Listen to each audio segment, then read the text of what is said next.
The 2012 Summer Olympics are starting in just 2 weeks' time. Millions of Canadians and billions of people around the world are expected to tune into the Games, not just on TV, but on social networks and blogs.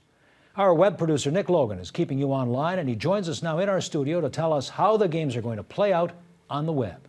Nick? Thanks, Ron. On your marks, get set, tweet. More than ever this summer, the Olympic Games are expected to be as big an online event as they are on TV. But if you're going to be keeping an eye on your local athletes, just know the Olympic Committee will be keeping an eye on them as well.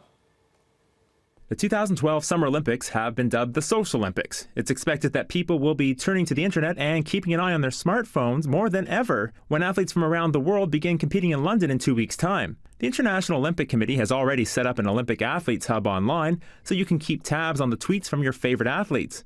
But social media may also be the most efficient way for you to show your support if you can't be there to watch from the stands. Nova Scotia paddler Mark de Jong tells Global News the internet has always been a source of support for him as he trains away from home, and in London, he'll be checking in.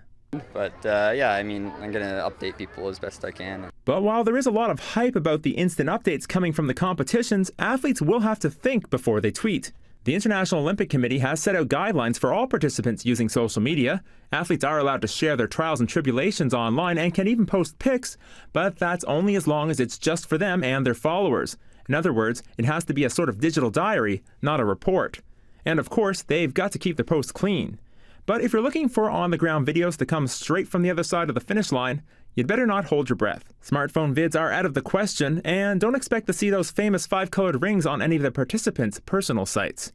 Even though there are some limits to how much they can put online, athletes such as Jason McCombs, another Nova Scotian on the canoe-kayak team with de Jong, isn't too worried about breaking the rules. We have certain restrictions of what we're allowed to post and stuff, but I'll be still on the internet. I don't think there's much I need to be careful about. I think I live my life in a pretty good way. So yeah, I'm not too concerned about that. I think everything is positive as far as I'm concerned, and I'm really looking forward to it. Starting from when the torch is lit on July 27th, we'll be keeping tabs on Team Canada's tweets, and we'll also bring you stories from off the track and out of the pool on our special Beyond the Podium website. Ron? And we're looking forward to that. Thanks, Nick. We'll see you again next week at this time.